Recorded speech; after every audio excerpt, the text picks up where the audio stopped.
Monopoly Deal. The object of Monopoly Deal is to make 3 full property sets. That's all you have to do to win the game. Now, the beginning of the game starts with every player getting dealt 5 cards, and at the beginning of each turn you draw 2 cards. Now, with the cards in your hand, you're able to make up to 3 moves. This could mean putting down a property card. Another move could be putting down money cards in a money pile, which is very important. We'll get to that shortly. Or playing an action card, the many types of which we'll also get into as this video goes on. Now, for creating these property sets, you'll notice that some colors only need 2 cards, some need 3, and one of them actually needs 4 to create that full property set.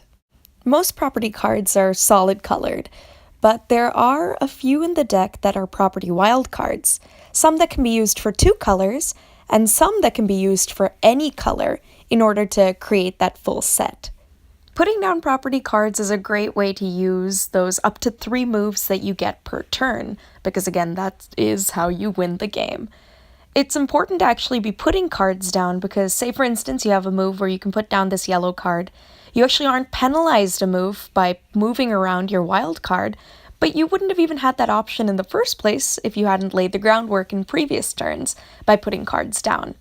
Here you can see the introduction of this light blue card completely changes your card dynamics, and you're able to move your cards around and make your 3 full property sets. One of the other things you can do with your up to 3 moves per turn is to play an action card. One of these action cards is the Pass-Go card. This card allows you to draw 2 extra cards per playing it. The important thing to remember about this card, though, is that at the end of your turn, so after you've made your 3 moves, you're not allowed to have more than 7 cards in your hand. If you do, your opponents are then able to randomly pick one of your cards, or 2, depending on how many extra cards you have, and place them back into the deck.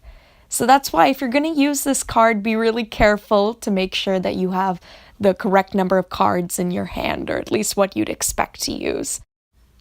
Another action card you could play is the It's My Birthday card, which means that every player must give you $2 million. This could be very useful when you know people don't have a money pile, because if you don't have a money pile, that means that the properties that you've laid out are vulnerable to be taken. The same thing applies for the Debt Collector card, except in this case you're only able to target one particular player for $5 million. Now, sometimes it's nice to just get the money, but, also a useful tool for stealing properties. Another useful card or action for property pilfering is the Force Deal card. This card allows you to trade one of your properties for a property that somebody else has. Again, this is all the properties that are already laid out on the table that you've put down over the course of previous turns. The next card that's very similar to this is the Sly Deal card, and this card actually doesn't require that you have a property out. You can just outright take somebody else's property. Another action that you can play is asking for rent. Now, each rent card has 2 colors on it, but when you play it, you'll have to declare which color you're asking for. Now, this might be a really obvious choice. Let's say you have only greens and no blues to ask for greens.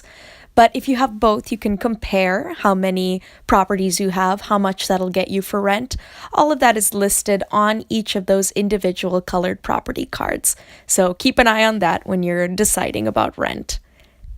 There are also these multicolored rent cards that you can play.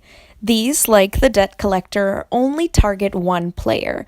So if you have a player that you're really trying to hit hard with your different rent schemes, make sure to use this card for that. The next card that's important is the Double the Rent card. Now, this card can actually only be played with a rent card, and if you play it, it actually counts as 2 of your 3 moves because you'll be playing 2 cards.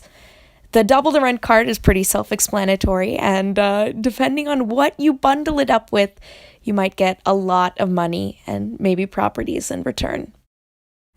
The Deal Breaker card is incredibly powerful. It allows you to steal someone's full property set. Now, this is the completed 2, 3, or 4 cards, depending again on the color.